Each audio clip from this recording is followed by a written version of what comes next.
Naam, ni Wednesday Night Live moja kwa moja kutoka Azam TV. Najua mko nyumbani sasa hivi mkiwa mnaangalia matukio mbalimbali ambayo yamejitokeza katika michezo. Na kama kawaida ndani ya kipindi hiki basi tunapata kufahamu mengi kuhusiana na michezo. Jinsi gani ya kusogea mbele katika michezo. Changamoto ambazo ziko katika michezo, lakini matukio mbalimbali katika michezo.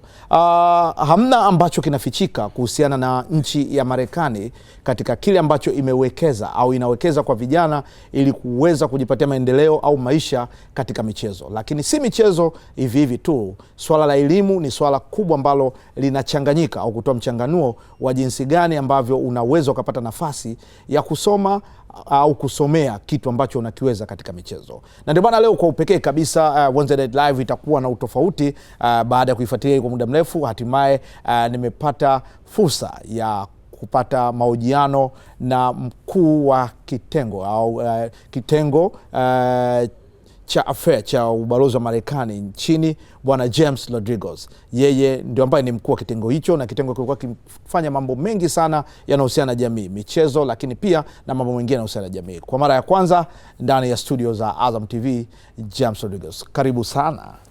Thank you so much. You're welcome. Samahani, leo nitazungumza kwa Kiingereza. Kwa Kiingereza. Kwa hiyo inabidi ninywe panado kidogo niongee Kiingereza. Ndio. Okay, James, first of all, thank you for showing up and accept our invitation. No, thank you for having me. It's a real pleasure to be here. I got a great tour of Azam. I met a lot of people doing some great work, and wow, I'm very impressed by how modern the facilities are and how much you can do with the radio and the TV. Great. Yeah. Thank you so much for having me. Thank you very much, James. So, as you know that for a couple of times I've been trying to get more information. You know, being in a website is one thing, but meeting somebody who's leading the whole unity is something else. So, as you know that Azam TV, we're broadcasting sports and other things, including news and current affair. But big percentage of guys who are involving in sports normally want to make it somewhere. Yes. But you've been here for quite some time. A year and a half now. Year and a half now. How do you see and how can you say about the talent that you've in sport that you've seen in Tanzania? Well, you know, this is maybe the 7th or the 8th country that I've lived in. And I found that in Tanzania, there is a very strong passion for soccer in particular. Yeah. There is some great talent here. As a matter of fact, just a few months ago, we had a coach from a high school, from a secondary school in Orlando, Florida, come over here. His name was Mike Potea, I want to say. Yes, yeah. Mike was here, and he had a soccer tournament and clinic at Kikwete Park downtown. Yeah. And he also had, I think he had one in, I want to say Mwanza. He also had the clinic in Mwanza. And he ended up with 3 players, Tanzanian players, that he's taking from Tanzania to Orlando, Florida. Yeah. And when you go to this high school where he runs the athletic department, usually it means you'll get a scholarship to play soccer, sports at the university level. So, you know, these kids, they demonstrated some talent. He thought they were good enough to go to the United States. And as we say, you know, they also had to be good students. Mm-hmm. So, yeah, the talent, the passion is here. I was here when Tanzania lamentably was eliminated from the World Cup. Oh, yeah. And I saw the disappointment on many people's faces. And, you know, just speaking about passion in general, the rivalry between Simba and Yanga is oof.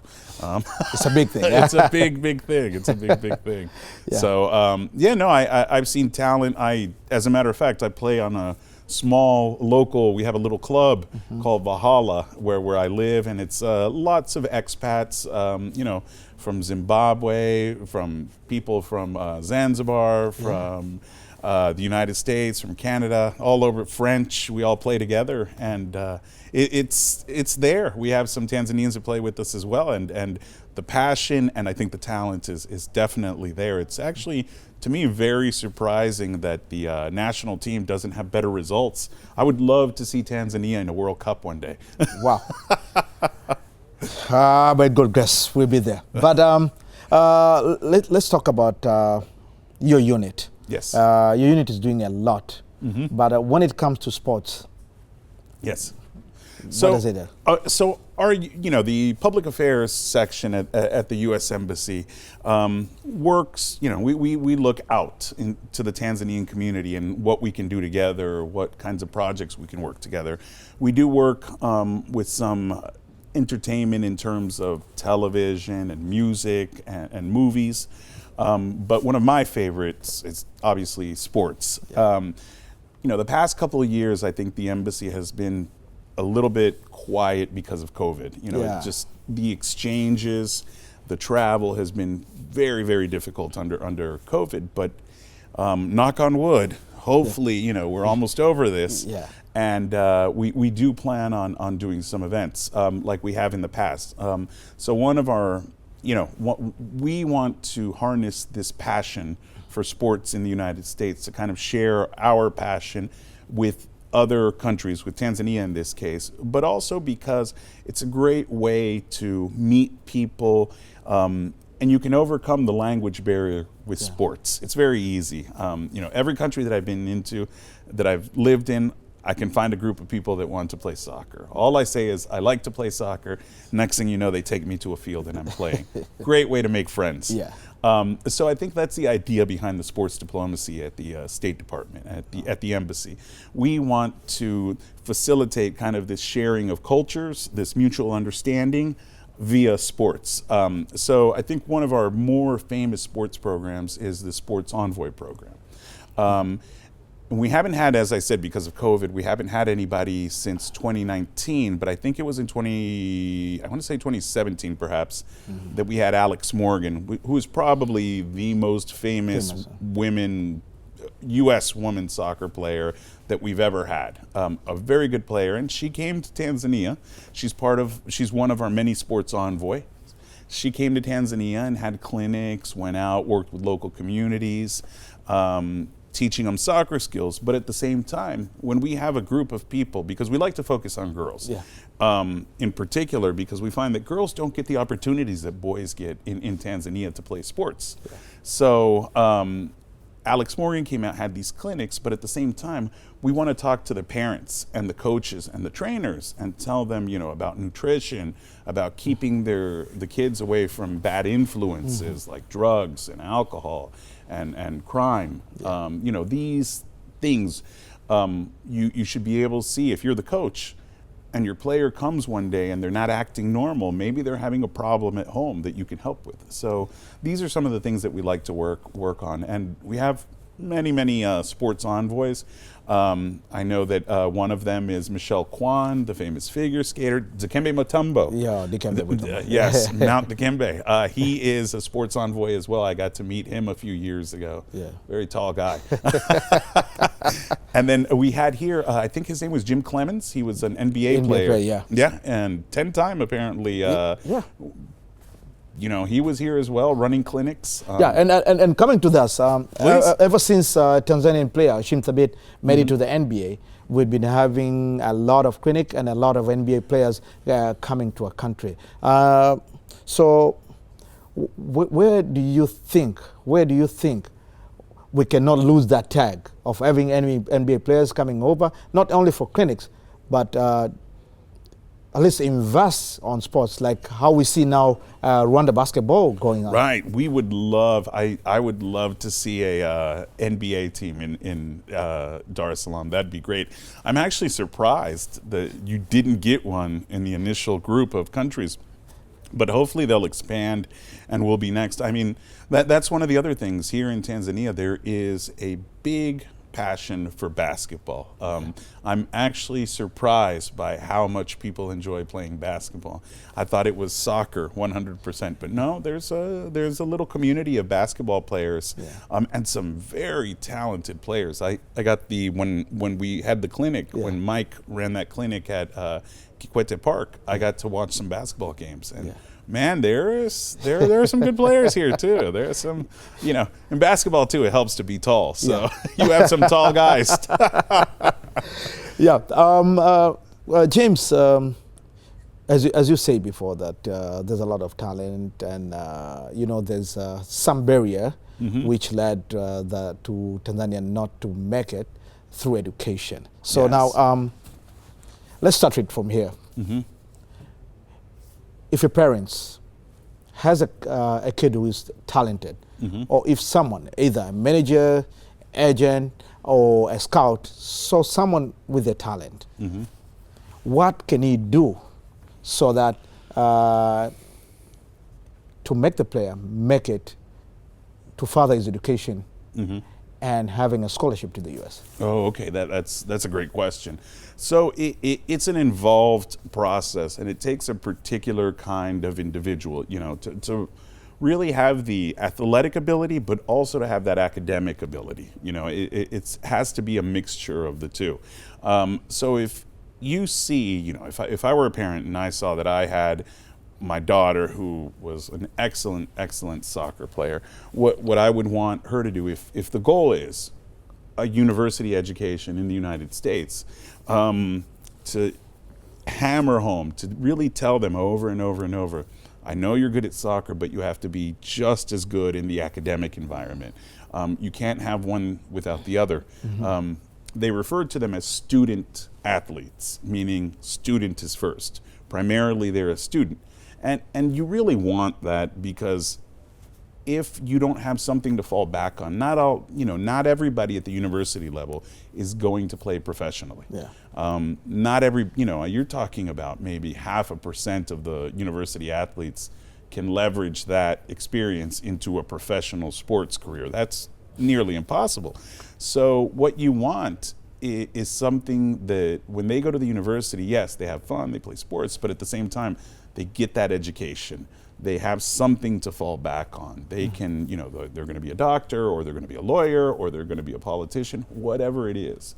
But they need that education. So for me, I would stress to any young person with talent to really focus on the academics as well, because sports is important, but you can't have the scholarship without the academic aspect. No. Okay. And at the embassy, we have a Education USA program where we have someone specifically, his name is Jackson. He goes around to different schools and he talks to people about this.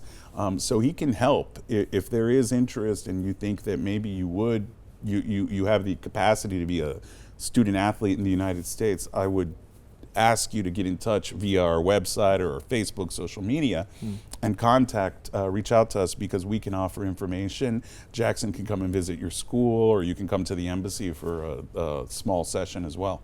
Do you think with working with Jackson, you've been here, as you say, for 1.5 years, and at least now you know some clubs. You surprised me talking about Tanzania prisons, and I was like, how did you know Tanzania prisons? I thought you know Simba and Yanga only. But most of these clubs have academy, and they have kids with talented who are still in secondary school or primary school.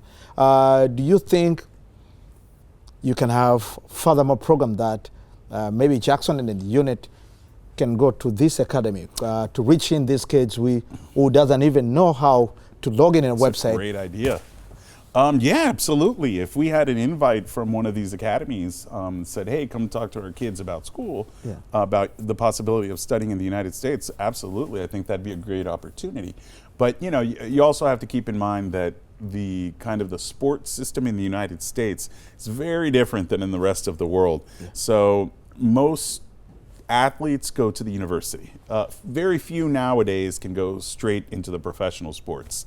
They do somewhat in the MLS, the soccer league, but in general, even the MLS, most of the people went to the university. And you look at the basketball players, now they'll go to the university maybe only for 1 year, but they go through that process of being recruited by a university and then to a professional stardom, I guess. So, I don't know how the academy would feel about losing a promising player for 4 years, but but we would be happy to show up. Na huyo ni James Rodriguez, mkuu wa public affair, kitengo cha public affair ubalozi wa Marekani Tanzania, tukiwa nazungumza naye, na leo hii ni maalum kabisa kuweza kufahamu kile ambacho ubalozi wa Marekani inakifanya au inaweza ikaofa kwa mtoto wako au kwa wewe mchezaji kuweza kujiendeleza kimichezo katika nchi ya Marekani. Lakini sio hapo tu, wapo hata wale ambao wanapenda kujiendeleza katika udaktari wa michezo, wapo ambao wanataka kujiendeleza katika mambo mbalimbali ambayo yanahusiana na michezo. Jibu leo liko hapa, wapi utakwenda na wapi utaona. Now, James, as you said before, you had a visiting from one of director of sports from Florida. Yes. And good enough, I was lucky to be there that day. You saw it, with the kids. And one of the things which still in my mind, he asked the coaches and he asked the managers, agent and whatever, what do you know about the kids that are coming to academy? Like where do they live? Where do they study? About their parents? What do they eat? And all other stuff like that.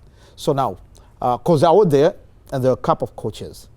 How many coaches have even tried to ask to furthermore their education on their to furthermore their ability to, on the coaching side? Yeah, well, you know, and I'm glad he brought that example up because, you know, Mike Potepa deals with young people and you know, teenagers. They're going through changes and they think that everything is so important. They're in a very vulnerable time in their life, and it's great that you have coaches and parents and people around them to show interest in their lives and to look out for them, to try to protect them. I'm so glad that he asked that question. It's a very good question. One of our other sports programs is a sports exchange program, and via this one what we do is we send coaches usually, but sometimes the players themselves, to the United States for 2-week clinics. So they'll go to the United States, kind of go to a university, meet with some coaches, maybe at the same university meet with the therapist, the you know, the sports therapist, then maybe meet the nutritionist to figure out what, you know, how to feed themselves and learn about how their body works better to, you know, maximize their potential. So there are numerous opportunities to go to the United States as well. Right now, I think, if I'm not mistaken, we're waiting on about 14 coaches that we want to send to the United States sometime this year. We're still trying to determine, but in the past we sent the coach of the Tanzanian under-17 basketball team with 8 players to the United States on this type of program because, you know, again, it's more than just an athlete, and an athlete isn't gonna, you can't be athletic if you don't take care of your body and you're not really focused on the sport. I mean, to be a professional athlete, you have to have an incredible amount of focus, and this is something that they learned. I'll just give you an example. When I was I used to live in Venezuela, and I did very similar job and worked with sports. And Venezuelans are crazy about baseball. They love baseball. Venezuelans love baseball. It's their #1 sport. So what we would do at the embassy is that we would host a clinic with professional players. We would have ex-Major League Baseball players of Venezuelan origin, and they would run a clinic, and we would take the parent. The only way the children could attend was if the parents came in and sat with therapists and nutritionists, and, you know, so that they could learn how to take better care of their kids. So these are the types of program that we want to do because, yeah, we want girls to play sports, but we also want them to have important life skills. Yeah. So that's why it's important that we talk about more than just the sports. You know, when people hear about United States of America, when people watch Hollywood movies and all that stuff, you know where their mind goes. Right. And Azam TV, for now, we have upgraded one of the major sports here, boxing. And one of the famous boxer, Asan Mokinyo, was there for training for a couple of 2 or 3 months. Oh, okay. Yeah. But as you know, most of these boxers, their education is really minor. Yes. They just make it out of the street. Yep. So with this kind of thing, what do you think can be done so that they can get involved and know been known or having some games with even minor American boxer to upgrade their game? Wow, that's a tough one. And you know, boxing is just one of those sports that, like you said, it's not really people that, you know, a lot of them, they're just people from the street that really work hard and want to prove themselves. Yeah, what I would like to see eventually is kind of a partnership between some of the boxing promoters and gyms in the United States. And I think this boxer that you mentioned did have like with Floyd Mayweather. Yeah, he went to Floyd Mayweather, I think. Yeah. So I think that these partnerships are starting to form, and I think it's up to, I mean, myself and other people that work in the sports industry to kind of help raise the profile of Tanzanian athletes so that they do get that exposure in the United States, and you can have some of those, you know, those agents, those promoters, those gyms invite these boxers from Tanzania to go to the United States and train there for a while.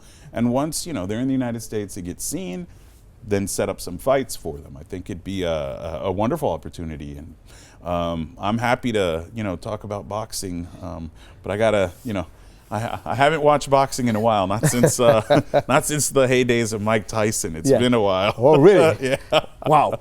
So you're a fan of heavyweight thing, yeah? Oh yeah. I was a big fan, but you know, UFC kind of took over boxing. Yeah. It used to be all about boxers and this, Mike Tyson, and you know, I grew up with Oscar de la Hoya and Julio Chavez. Yeah, that's who I watched when I was young. Wow. Sugar Ray Leonard was right outside, and I remember him when he was very young. When I was very young. Yeah. But he's from the Washington D.C. area where I'm from, so he was an idol in Washington D.C. You know, Roberto Duran, Alexis Arguello. That's kind of Robin my area. Yeah, the old guys. But now it's kind of UFC has become popular, which is great to see. But you know, I would love to go back to some of those old boxing matches that you used to see when I was young. Yeah, I know. Before we go for the education part later on in the program, we've been having a lot of American celebrities, sports personalities coming for tourism in Tanzania, and others are just coming in for other stuff. But is there any possibility to have these guys like the way we had Steph Curry when he was there? Yes. You know, Steph Curry went on draft the same year with Hashim Thabit, eh? Oh, really? Yeah. That was the same year. Yeah, same year. Curry went to Davidson, and Hashim was second on draft. Yeah. Connecticut. Yeah. University of Connecticut. So how can we get those kind of people, not only on basketball, even these celebrities coming for boxing and stuff like that? So because we know in Tanzania that if these guys are here and we get highlight on that stuff, maybe the life of these guys will change. Yeah, if I'm not mistaken, I heard that maybe about 8 months ago, Michael Jordan was here too. Yeah. I heard he was here as well. You know, Tanzania has one thing that nobody else has. You have these beautiful national parks. And people want to see the animals inside the park. So I think that Tanzania will always attract kind of those celebrities and sports figures that you want to see in Tanzania. I mean, you have these parks, and then you have this Zanzibar that's world famous. So people do want to come here. How do we get them to come more often? That's a good question. Yeah. We got to get the word out about some of your music festivals. Like I attended the Sauti za Busara this year. It was great fun, and there were so many foreigners there. It was just fun to have that experience, and I'm glad to hear that it's coming back. Wow. I was sad. They said that it wasn't being sponsored, but now it's coming back. So these are the type of events that will attract these famous people to Tanzania. I know that from the embassy, now that we can start traveling again, I hope to have a sports envoy come to Tanzania, so maybe we can get a famous soccer player or a basketball player. You know, right now I think basketball is probably where we want to hit, but yes, I think we can get somebody to come down here and hopefully, you know, if all goes well, kind of run some clinics, talk to people, come on TV like this, and just I think the opportunities are there. So if you want to know the calendar of events, because as far as I know, you always have your plan for a year. Yeah, you always have a plan for a year. Yeah? Well, COVID destroyed all our plans. Oh yeah. So but it's coming now slowly. Yes. Yeah. Yes. So my question goes for like, despite what happened with COVID, maybe there's some sports personalities would love to do something. Yes. But they cannot do that. They cannot save if they don't know what happened in the calendar and stuff like that. So if they want this information to know when and what time they should try to book for whatever, or before they book for their visa, what can make them know that you can go here or you can go there to get information? Well, we're not really planning too much ahead. I mean, we have certain things, but we're still trying to figure out how much people can travel internationally, whether, and it's not just us, it's also the individuals, whether they can travel, whether they feel comfortable coming over, and traveling either way. So I think the main question is, or the easiest way to kind of figure it out is to look at our website, at our Facebook page. We have Twitter, and just kind of see what's coming up. If we have somebody coming, we would let people know probably a month or two in advance. I do know that, for example, we have some NBA players coming this summer that want to do a water program to give people access to water. But if they are in Dar for a little bit, we would probably ask them to run a little clinic. We'll take them to Kikwete Park, show up there, and have them do a little clinic with some of the local basketball players. I think it'd be a lot of fun. Wow. Unayasikia hayo ambayo yanazungumzwa hivi sasa na James Rodriguez, ambaye yeye ni mkuu wa kitengo cha Public Affairs Ubalozi wa Marekani hapa nchini Tanzania. Unasema kwamba kuna kitu kinaitwa diplomasia ya michezo, sports diplomacy. Unaifahamu hiyo? Tunaenda katika mapumziko. Tutakaporudi atatuelezea ubalozi wa Marekani upo vipi katika hiyo na nini ambacho kinafanyika.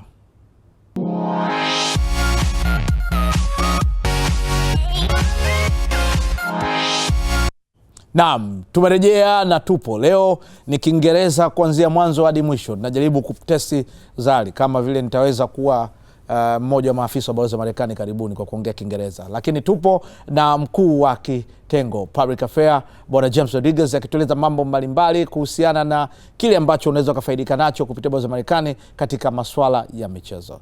Yes, James, we are talking about sport diplomat. I know you're diplomatic, so yeah, I cannot go in there. But sport diplomat is something else. As I remember, Mr. Bennett Camillus Member was then foreign minister. When Tanzania team was supposed to go for Commonwealth Games in 2014, he had this moment of going to different embassies, for example, Cuba, Ethiopia, China, and he was able to be allowed to send some players in with the support of the countries which he asked for. So now with the sport diplomat for United States, what do you think Tanzania can be benefit, or what they're supposed to do so that they can benefit the sport diplomatic? Oh, yes, to benefit from the sports diplomacy programs. Well, there's different ways to do it. I mean, one of the things that we like to do is work directly with the athletes via clinics and training. But at the same time, we want to build the capacity of the administrators of the sports in Tanzania. We want Tanzania to have good coaches, good staff at the federations, good referees, good management policies. So we tried to build the capacity of Tanzanian sports in general. So that's why we like to send over to the United States coaches very often. As I said, I think I said earlier, we have 14 coaches that we want to send to the United States this year. And what they'll do is that they'll visit different universities and they'll visit professional sports teams as well, and just kind of learn, get exposure to the best practices in the United States. There are some things that easily translate, like this is how you train, this is a good exercise. And there are some aspects that are very different between, the United States sports scene and Tanzania. For example, we don't have relegation in soccer. You never go down. Yeah. You're always in the Premier League. Yeah. And frankly, I kind of like the relegation system because it adds drama to the end of the season. Yeah. Because there's drama who's going to win, but there's also drama who's going to go down. Exactly. But we don't have that. We just It's a franchise. Yeah, exactly. I feel cheated by the MLS, but at the same time, the MLS is kind of this organization that wants to preserve itself, and relegation just wouldn't work in the United States. It's a different system. So one of the other programs that we have is the Global Sports Mentorship Program, and that specifically targets people that are kind of looking at sports from the business side. And these are very, very specific. We're looking for the type of person that wants to kind of look at sports as a business to help the community, to help their country, to create jobs essentially in the sports world. So we also have those sorts of programs, I think, that can help build the capacity of sports in any country. But there's also all kinds of people that work in sports that you would never think. The publicity people, the accounting people. There's jobs in sports that you can find if you try hard enough. I think that if your passion is sports, you can definitely do something. How was it hard or easy for Tanzania House of Talent, which is led by Mbaki Butahaba, to get involved? Because I've seen those guys are doing a great job right now, actually inviting people, doing clinic, and also have some kids who are having scholarship. Oh, wow. To States. Oh, well, this is exactly the type of organization that we'd love to get in touch with and see if we can work together with them. And I ask your audience, if you work at this organization or know of an organization that might benefit from a partnership with the embassy, please, I encourage you strongly to reach out to us. You can find us on Facebook or on the website, and let us know what you're going to do. We can show up. We can always just donate equipment. For example, maybe about a month ago, we were working with this local association called Shikandoto. Yeah. Yes, and it was about girls playing sports. So the embassy donated balls, some goals, some of the bibs that the kids wear, that the girls were wearing, and they played sports. They were learning some volleyball. I mean, we had the German ambassador there, the U.S. ambassador was there, and the German ambassador was out there, playing volleyball and running with the girls, having a good time, as was the Canadian ambassador as well. So. We also took advantage of having all these girls to talk about those subjects that are a little bit taboo, but girls need to know about menstruation and how to take care of yourself and hygiene and proper etiquette, just all these things that people don't talk about, but that these girls would serve them well. So we did this at the I want to say the Oyster Bay Secondary School, but it was a great program. And, I was telling you I play for this little local soccer team, Valhalla, so they were part of the group. The team came out as a whole and were kind of playing soccer with the girls, kind of teaching, running drills, playing scrimmages. It was a lot of fun. It was hot, for a Saturday morning, but we had a good day. Wow. Talking about female soccer, United States, Canada, Norway, those are the countries which and Sweden, country which are very famous in a female soccer. Yes. And it's coming up in Tanzania right now. It's one of a country in East Africa which has a female soccer league, and we can see two players are playing now abroad, and the other one has just left, and the other one is in Turkish right now. Wow. For a certain contract and stuff like that. But there is difficult part of the female soccer here in Tanzania, because Yes. most of them didn't go to school, Yes. and they are very talented. Yes, yes. So, you see, there's a two-way traffic here. Exactly. How can we help them? How can the embassy help them? Well, I think it's by raising the profile of the women's sports. And that we try to do by highlighting, for example, March, we're in the last couple days of March, but this is International Women's History Month. Yeah. So we've been doing a lot of events just showcasing women and obviously women in sports, but we're doing women in film, women in science. That's another of the big things. Getting women, more girls interested in sports and STEM and science, technology, math, all these subjects that have been male dominated for years.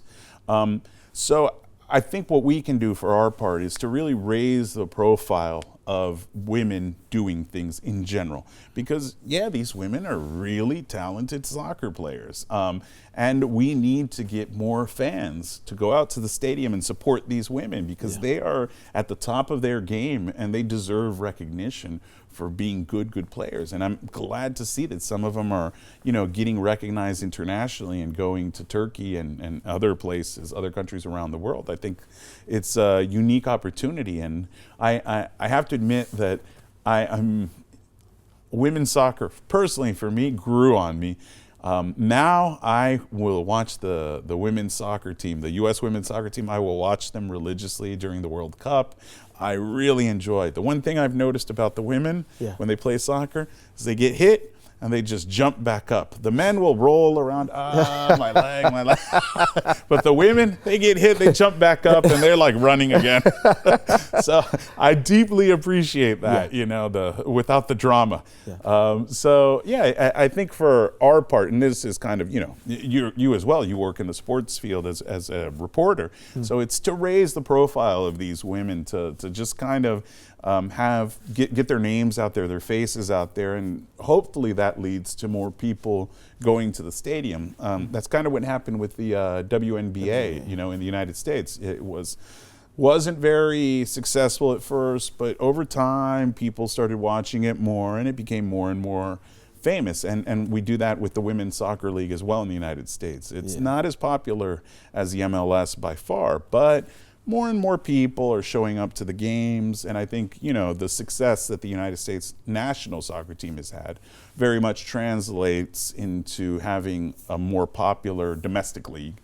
So I think that's a way to do it, to for everybody involved in sports, to really try to put these women soccer players on almost like a pedestal, and show the world that yes, they're talented, they play well, and they deserve some recognition. United States Embassy and the government of United States, with partners from United States, have been involving in a lot of things here in Tanzania, including building facilities and stuff like that. For example, JMK Park is one of the biggest example of what your government and partners did for Tanzania. So, talking about JMK, are you guys proud of it? And do you think you can make another 2 or 3 JMK Park in Tanzania? Well, and I'll have to double check, but I think it was a private organization out of New York that built Kikwete Park. Well, and it's a beautiful facility. I of course, I'm proud that the United States played a role in that.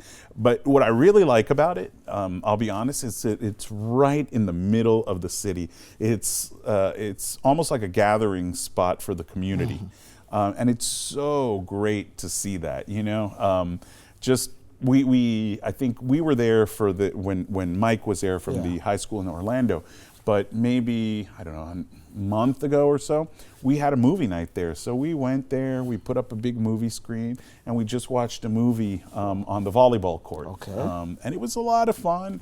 People from the community came out, had some popcorn, had some drinks, and just watched a movie outside. It was a beautiful night. As far as building another one, I don't know, but whatever I can do to help, I'd love to. But if we could build more parks like that, that'd be wonderful. Even one of the lesser known programs that we did, and I think we did it about a year ago. We had a skateboard program. We worked with Don Bosco. Don Bosco. Yeah, and we had one of the officers at the embassy, not me. I'm the soccer guy, but we had one that was an avid skateboarder. Wow. And so he kind of went out there. He was skating with these kids, and then asked the public affairs section, "Hey, this is a really good program. Can you give us a little money?" So we went out and bought skateboards.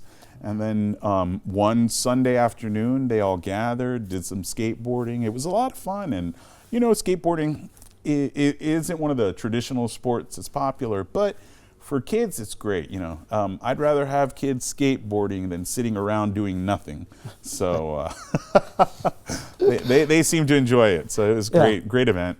So what are the programs that you have that, as I know, a lot of young people are watching the program right now, and we have been focusing what you guys are doing on sports, scholarship, and stuff like that. Right. So for the kids, even the parents are watching right now. If they want to have scholarship, they can have scholarship in World Fit, and how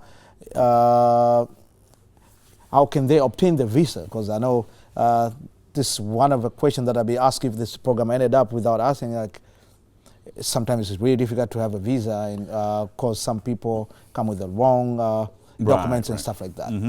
No, the visa process is kind of simple, but at the same time, yes, you're right.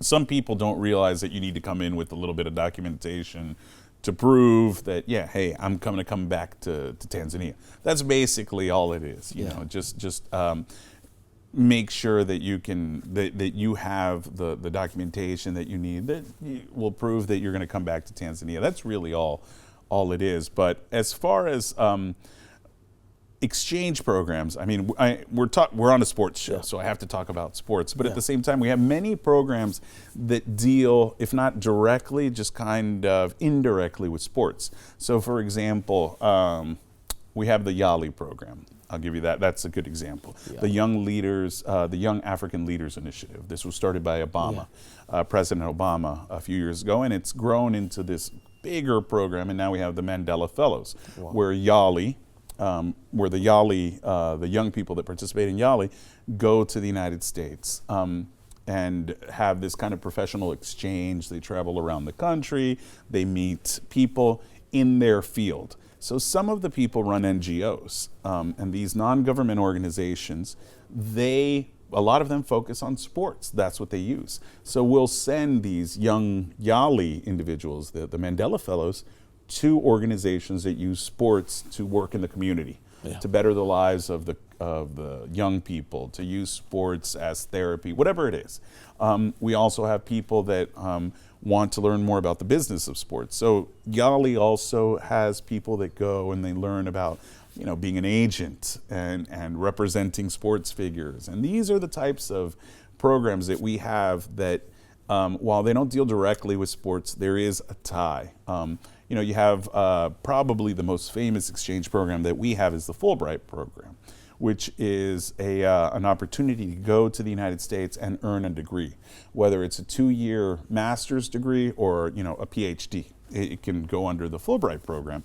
And a lot of these people study subjects that are tangentially related to sports. So it's always a good opportunity to look at it. And, you know, not everybody can be a professional athlete, but, you know, some of us are fortunate that we can work with sports on the, you know, on the side as a reporter or as somebody that brings as an exchange. It's a lot of fun. So the opportunities are there with our exchange programs for sure.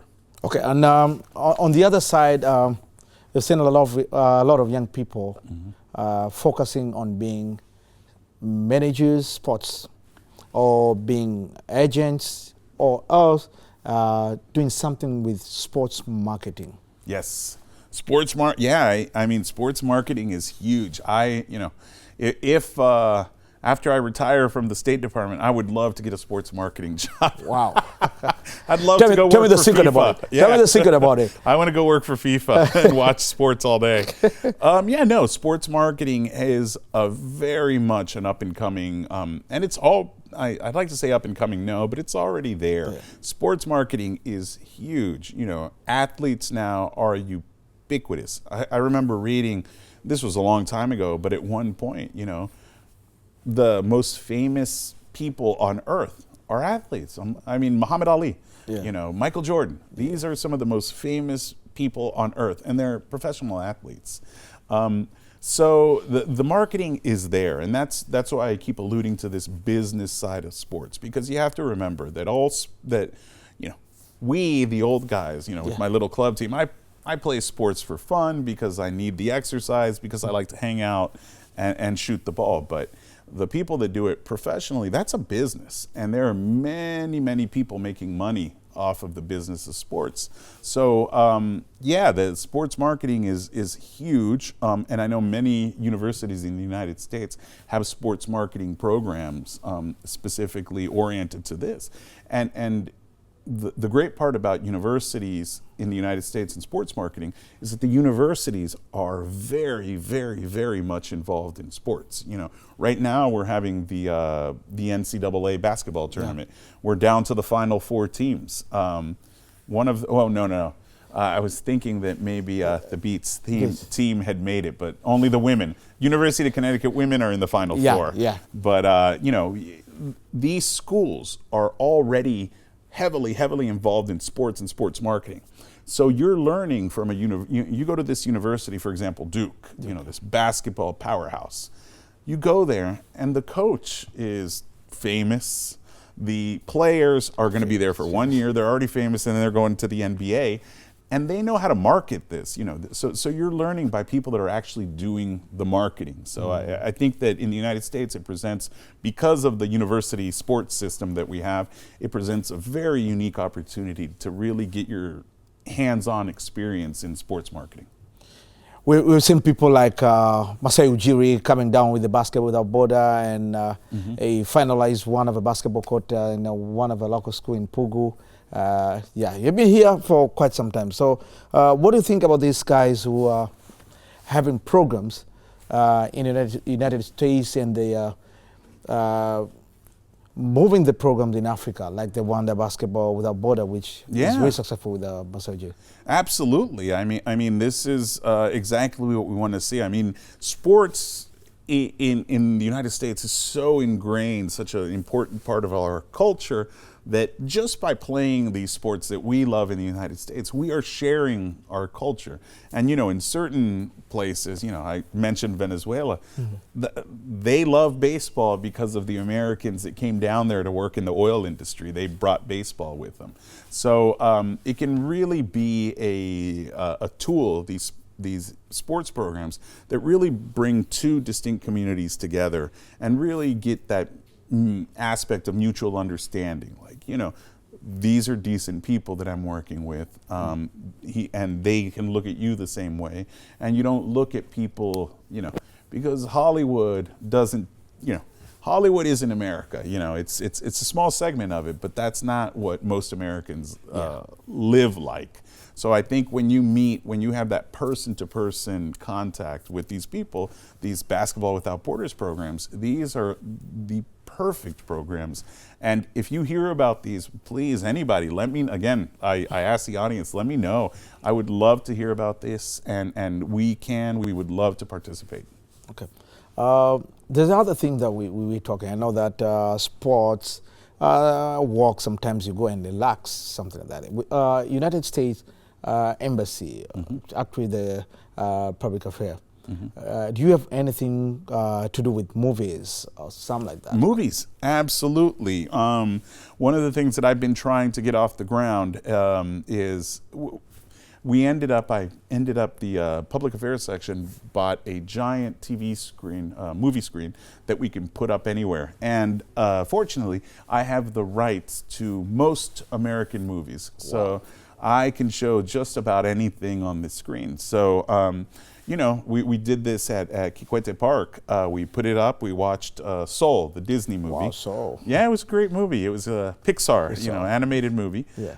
But we can do this anywhere. So if, you know, there's a community organization that approaches us and says, hey, we want to do something in the community for a little bit, happy to come on over. We'll bring the screen. I even have a popcorn machine, so I'll give you some popcorn too.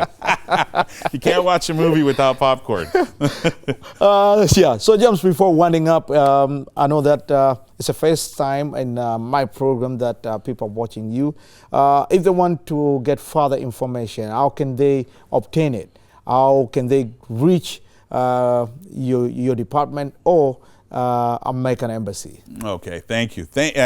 And I just want to thank you for the opportunity. It was a great chance to chat and just kind of explain some of what we're doing at the embassy, particularly with sports. So if anybody's looking for just further information about any of our programs, sports or anything else, please, and even jobs. Yeah. If you're looking for jobs, go to the embassy website. We post everything there. You can follow us on Facebook, on Twitter. We have an Instagram account. Easy to find. Just Google U.S. Embassy Twitter and U.S. Embassy Dar es Salaam, and you'll find us really easily. Yeah, all the information is there, and I invite you to come back and look. Sometimes we'll run little contests for people, so you might get something, little prize from us or something for participating in one of our programs. But please, come, ask questions. We hope that you'll reach out. Safi kabisa. Na umeweza kusikia hiko ambacho amekiongea mgeni wangu James, bwana James Rodriguez ambaye yeye ni mkuu wa kitengo cha public affairs. Lakini pia usisite, mwandishi wa habari mwandamizi Jafet Sanga yuko pale katika ubalozi wa Marekani, na unaweza ukiwa unataka information basi kama unaona lugha inagonga hivi basi ukamuulizia bwana Jafet Sanga ambaye yeye ni afisa habari mwandamizi kuweza kukurahisishia hayo ambayo umeyasikia. Ni chances kubwa sana ambazo Watanzania wana michezo mnaweza mkazitumia. Wale ambao mnaondoka katika michezo hivi sasa, wale ambao ni madaktari mnataka kuongeza ujuzi katika hivyo. Wapo wale ambao sasa hivi tunajua michezo imeenda katika teknolojia, jinsi ya kutumia vifaa mbalimbali kwa ajili ya technology. Lakini wapo wale ambao mna watoto wenu na wale ambao mmeona watoto walioko katika maeneo na wanaenda shule. Kitu kikubwa ni kwamba ukiwa unaenda shule na mambo yako vizuri darasani, basi kupata scholarship hizi Marekani ni jambo jepesi. Ni kushukuru. Thanks again Rodriguez for showing up, and I hope next time you won't be tired to come over. No, I'd love to come back anytime you'll have me. Okay. Maybe we can talk about Simba and Yanga. Oh, Simba and Yanga. So you want to tell me, are you Simba and Yanga? Today I'm Azam. Thank you very much. James Rodriguez huyo, na hivyo ndivyo tunamalizia Wednesday Night Live kwa siku ya leo. Tukutane tena wiki ijayo.